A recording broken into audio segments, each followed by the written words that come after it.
ELC, Environmental Land Code.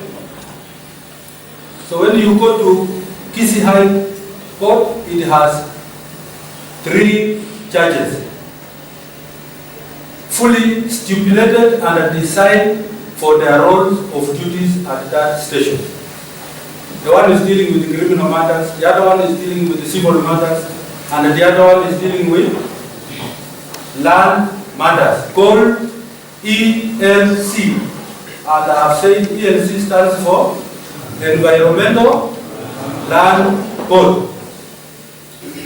So when there are so many matters concerning land, like in Kisii, there is that person who is in charge of those matters.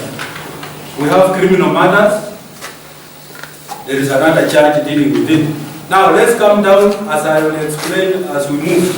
The lower court. The lower court is headed by a person called the Chief Magistrate. Now we have started at the top again. If you can write, the lower court is headed by the Chief Magistrate. That is the highest rank in the lower court. Below that Chief Magistrate court, we have a senior principal magistrate. I hope you will not write principal Yashule. This is the spelling for principal. Senior principal magistrate, next to the chief magistrate. Below the senior principal magistrate, we have a PM, abbreviation for principal magistrate. PM, principal magistrate. Then below the principal magistrate, we have a senior resident magistrate.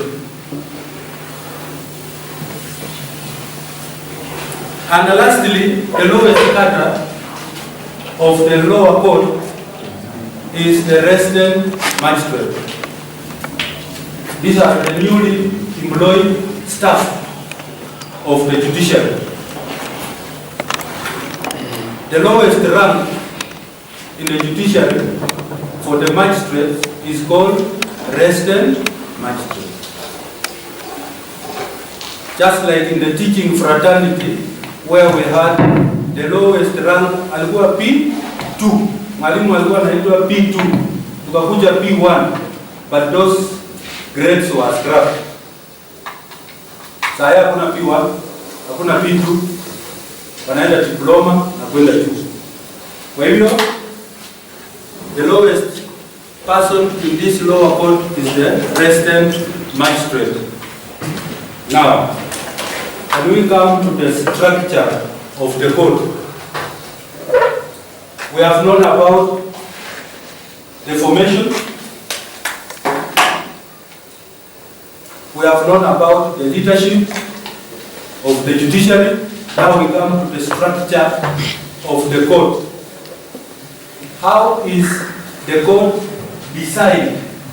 How is the court structured? Or what you understand by the term, the court is in session. For example, mwalimu, wanafunzi wakiwa kwa darasa, mtu akikuja wanasema nini inaendelea? The lectures are on. This is in court we say the court is in session. So for the court to be in session, number one, we must have the person seated in front of the court. When you go to the court, you find a person seated at the highest seat in court is the magistrate or the judge for that matter. That is the person who is presiding over the proceedings in court. He must be there. Number two, from the top where he or she has seated, there is somebody seated next to him or her. It's called the court assistant. For formerly, it was called the court clerk. When the court clerk is seated, then there is a person seated this side facing the court. That person is now called the prosecutor. The person who prosecutes matters in court. He is seated this side facing the court. The court clerk is seated here, the magistrate is seated here, the prosecutor is seated there, and are surrounded by a battery of lawyers. We will come to lawyers and that moment. Then behind there are the people we call litigants. Sorry.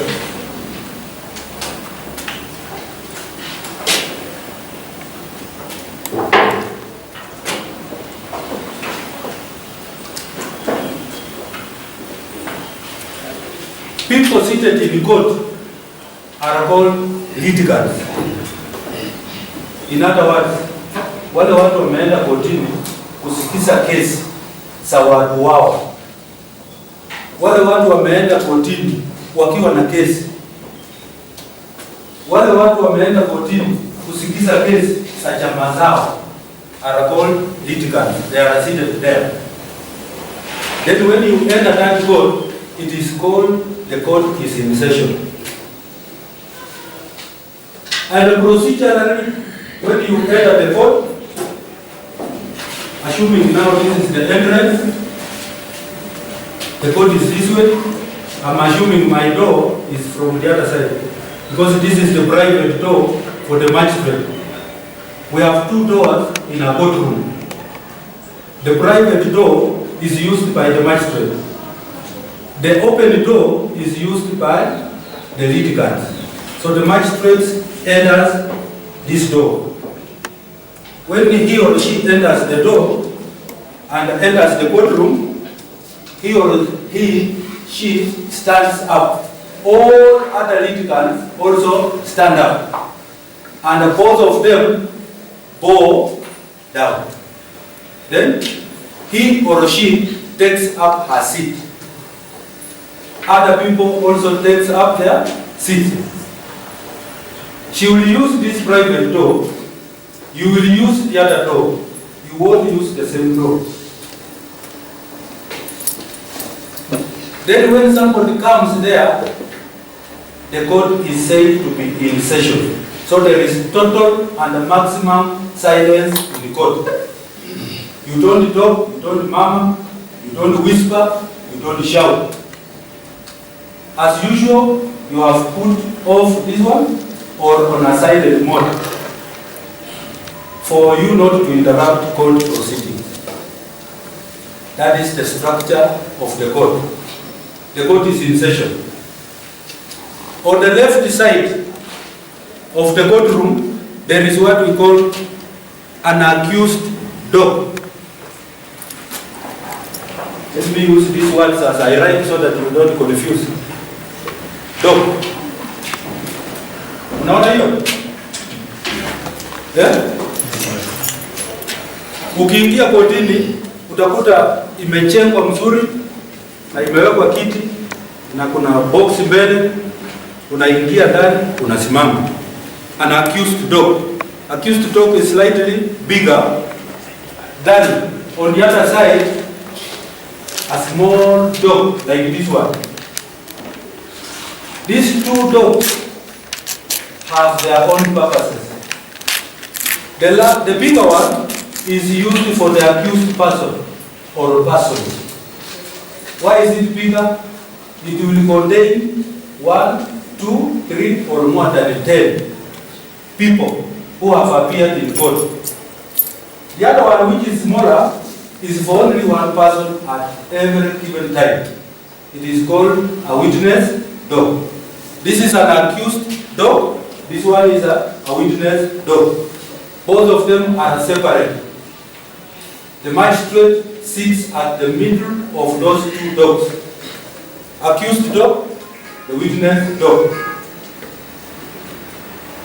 For the court to be in session, now, I have said there is a magistrate, there is a court clerk, there is a prosecutor, there are lawyers, there are accused, there are witnesses, there are litigants. then the court is in session. The magistrate will say, let us now proceed. Then the court clerk will start calling files. Anaita jina yako, unaitika. So tukikuja, sasa tunakuja tukigawana kama mbuzi na kondoo. Ukiitwa kutoka huko, you are an accused person, you go to the other door. Ukiitwa kutoka huko, you are a witness, you go to the separate door. So both of you are different. Wewe umekuja kotini umeshtakiwa, mimi nimekuja kotini mimi ndio mlalamishi.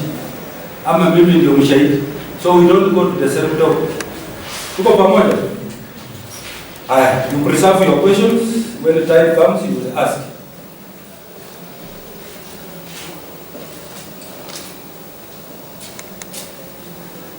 That is what we call the court in session. The court is in full. The court is in full house. The magistrate must be there.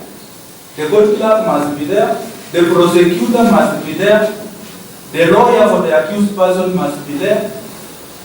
And the accused person also must be there. Then the court is said to be in session. What happens if the accused person is called in court and is absent? The procedure is for the prosecutor to inform the court that the person is absent. Then he applies for a warrant of arrest against that person who was charged in court. It is also the duty of the same prosecutor to inform the court that this matter was listed for hearing, but I'm sorry I don't have witnesses. The accused is present, yes, but the people who complained or who recorded as witnesses have not appeared in court. The prosecutor informs the court. I'm using the word court because the court means and comprises of the officers have said. Not one person. The court cannot be the magistrate. The court can be all of them. Tuko pamoja? So, if the prosecutor has informed the court that the accused is present, the witnesses are absent, that matter will be adjourned. Itaahirishwa. Ndio unasikia mtu anasema tulienda kotini, kesi iliahirishwa. Reason? Absence of the other parties. Nimesema kama mshtakiwa ameshtakiwa na hakuji kotini, warrant inatolewa. Warrant ni nini? Ya kumshika. Kwa nini alichelewa kotini? For reasons 1, 2, 3 or best known to him or her. By the time atakuja ndiye atasema sikukuja kotini kwa sababu nilikuwa nimefiwa, nilikuwa mgonjwa. The court will ask, nini inaonyesha ulikuwa mgonjwa?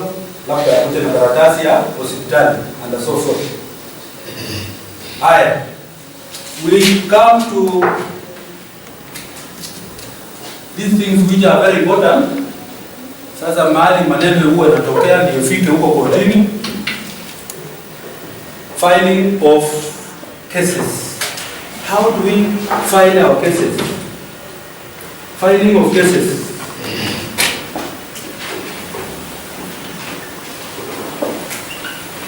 Filing of cases. How do you file your case? How does your case find its way in court? Kesi haijipeleki kotini. First, you are wrong. Umekosewa. You have to report to the nearest police station. Which case? Umeibiwa. Like you students, watu wanapenda kuibia nini sana. Wanajua mkiwa shule mmekuwa provided na everything. Wazazi wananunua laptop, sijui wananunua machine, sijui wananunua nini. Sasa wakora huko nje wanajua the confused students wanaishi mahali fulani. Oh, Kisii University students wanaishi Mwembe. Oh, sijui wanaishi wapi. Sasa wanakuja. They break into your houses, they steal this item. Hata kazi ya kupika. And hata electronics. So, umeibiwa. Yes. Umepiga report wapi? Let's take an example of Kisii police station. So you have to go to report to Kisii police station. Umepigwa? Yes, you have reported. I'm using an example of those two which are very common. So, first, report. To where? To station. 2, the moment utafika kwa hiyo station ya polisi, utaambiwa kuna ofisa amepewa kesi yako. Just like hao walimu vile wako hapa, kila mtu wako na subject yake. Huko secondary, huko primary, pia the same. Simkweli? Mwalimu wa history si wa hesabu. So, ukienda station utaambiwa the person handling your matter is so and so. If you get him or her, atakwambia what was the problem. Munakaa chini.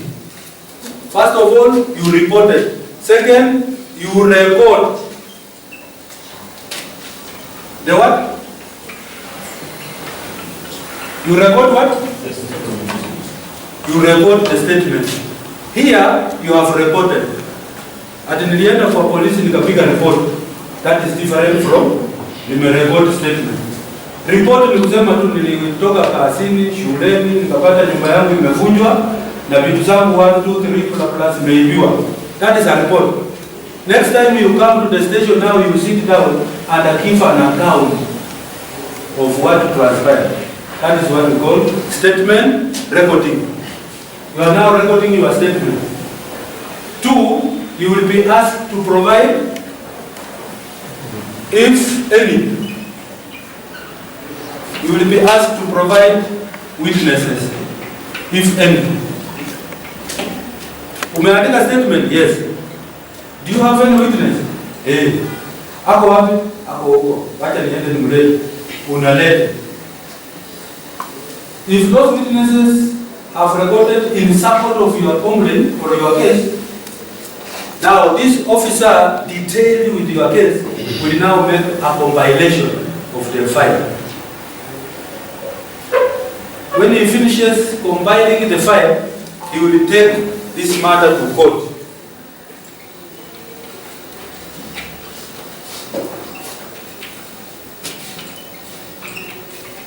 Take the matter to court. We have said we are using Kisii as our court example. Now, he has combined everything. He is taking the matter to court. Which court? Kisii. Who is involved? The person who assaulted you. Who is involved? The person who broke your door and stole your property.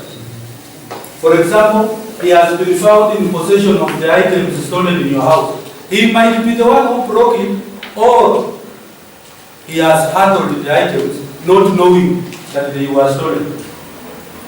Mtu yuko bora wanapenda hii sana. Mnajua? Wakichukua hii akai naye. Akimaliza kuchukua anatafuta soko. So, ameiba yako, ameuzia mwingine. The person who has bought that phone is called a handler. Kwa kisheria amepatikana na mali ya wizi. Whether you are innocent, whether you didn't know, it is called criminal element. The onus of proof lies upon you to the court. Kwamba mimi sikuenda kuvunja nyumba ya fulani nikaiba, lakini mimi niliruhusiwa. Okay, nani alikuhusia? Kama hakuna mtu alimuhusia, amebeba msalaba. So the matter is taken to court. Now, tukifika kotini,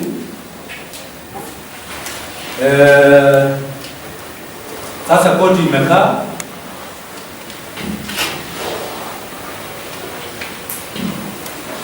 There are 3 things happening in court now. For this first case, it is called plea.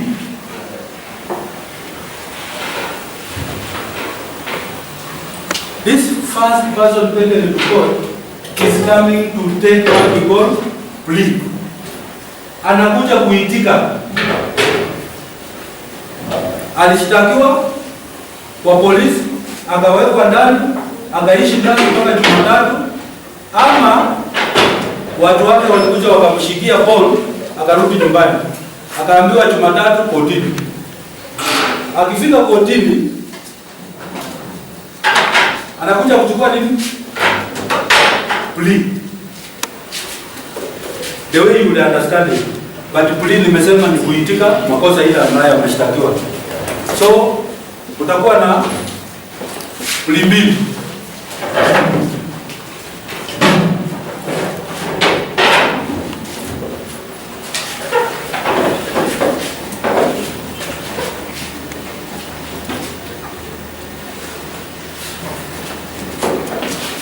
Plea of guilty and a plea of not guilty. The person doing this job is the court clerk.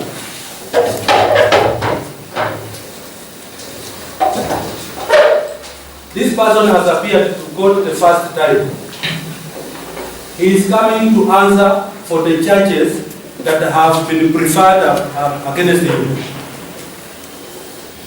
So akifika kotini, magistrate amekaa, karani wa koti amekaa, prosecutor amekaa. Haya, wadi yako wamesema mtu wetu ameshtakiwa, tunaenda kutafuta advocate. Si mnasikia kitu kama hicho? Haya, anasomewa mashtaka.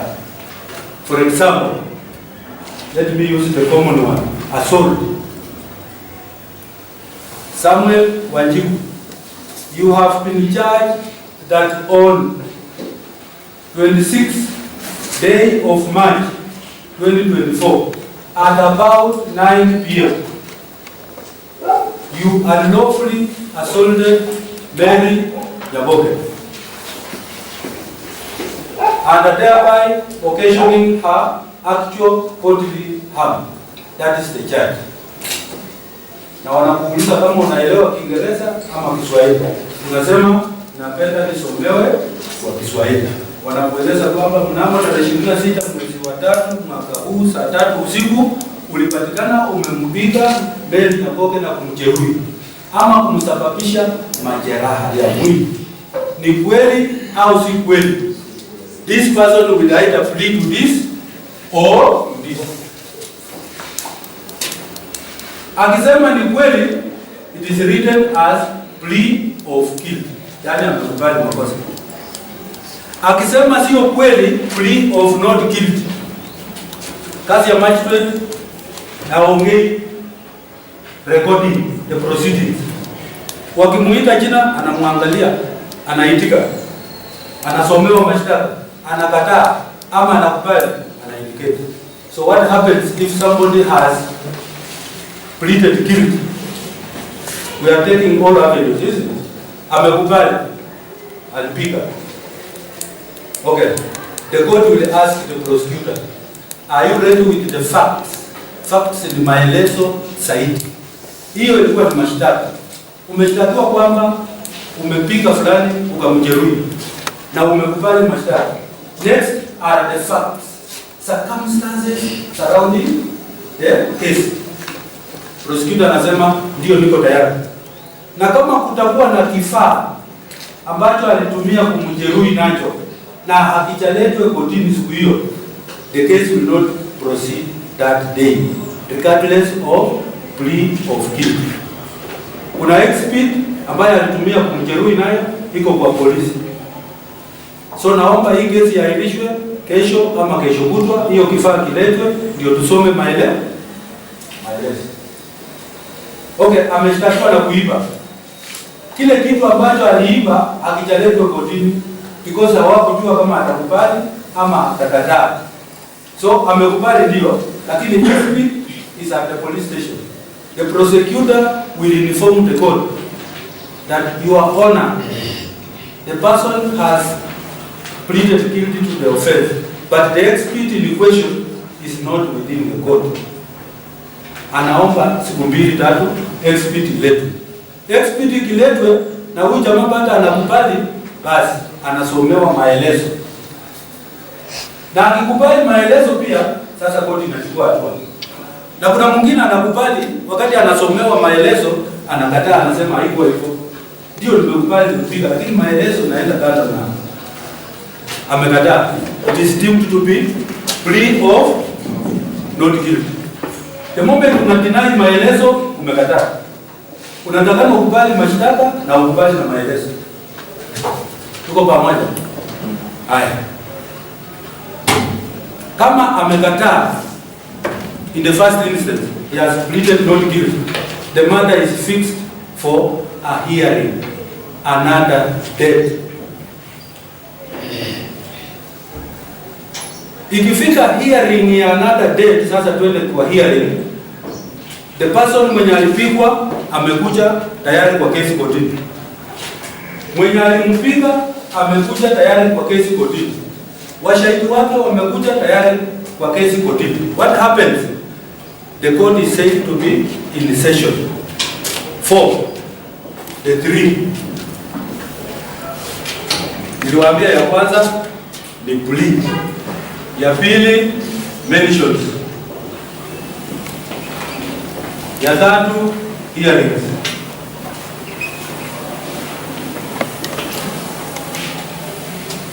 These are the issues that happen in court. It is either for plea, it is either for mention, or it is for hearing. Those are the 3 items that are always in court. Leo ni nini? Leo ni plea. Plea ni nini? Wale watu wameshtakiwa afresh. Nataka muelewe tofauti. Somebody who has been taken to court for the first time, asomewa mashtaka, inaitwa plea. The person who was charged last week or last month and has appeared today is coming for a mention. The person who was charged last year, 2023, and has appeared to court today has come for the hearing.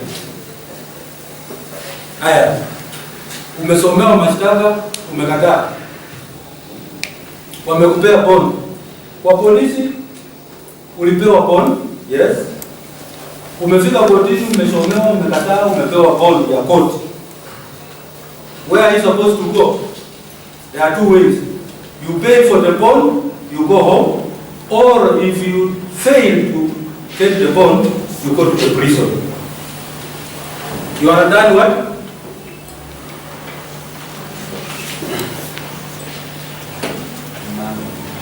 You have been remanded. Ati mundu wetu hapo kuja nyumbani.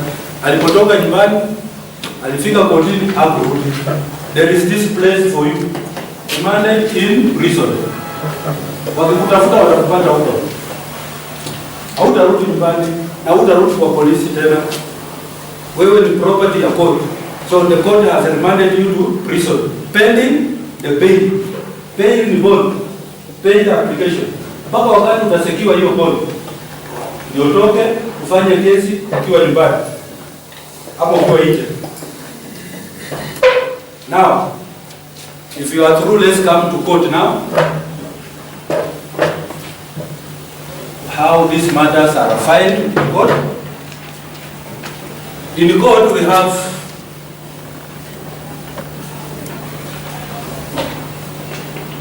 these 2 registries. Civil, criminal. In court, we have those 2 registries. Civil, criminal. May it be in the lower court or in the high court, we have civil, criminal. Mtu anasema mimi naenda kotini, naenda kesi yangu. Mwenye anaelewa anamuuliza unaenda kesi gani? Kesi ya civil. Why do we call it civil? Civil is not a criminal case. Civil in nature. Kesi ya madeni. Okay, ulikopesha mtu pesa, amekataa kukulipa. Ulikotesha mtu gari, amekataa kurudisha. That is a civil matter. Ukienda kwa polisi watakwambia this is not a criminal matter. So when it is civil, you go to the advocate. You file the case through the advocate. Or you can go direct to the court and file your case there, civil. All criminal matters, all criminal cases must I repeat, must originate from the police.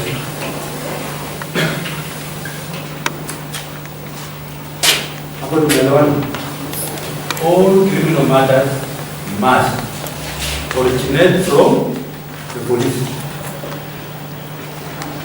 But not all civil cases will originate from the police. And in this case, none. Hakuna hata moja. Police do not deal with civil cases. Advocates, lawyers deal with those two matters. The police will deal with criminal matters. They will investigate. They will combine. Then they will prefer charges. If they prefer charges from the station level, those charges will come to the office of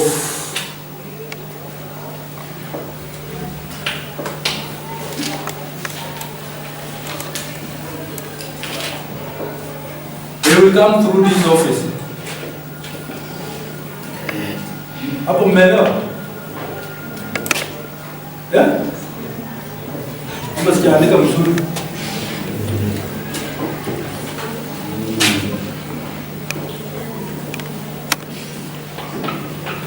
Who can say that one? Anya anajua hiyo. Sema.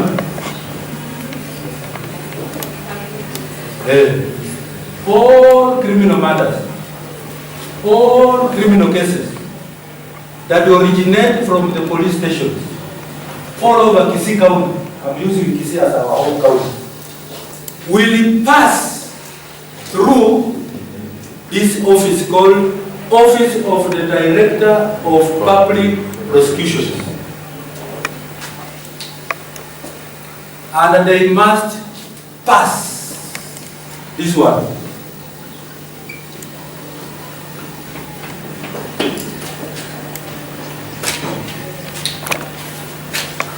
They must pass that litmus test before it lands in court.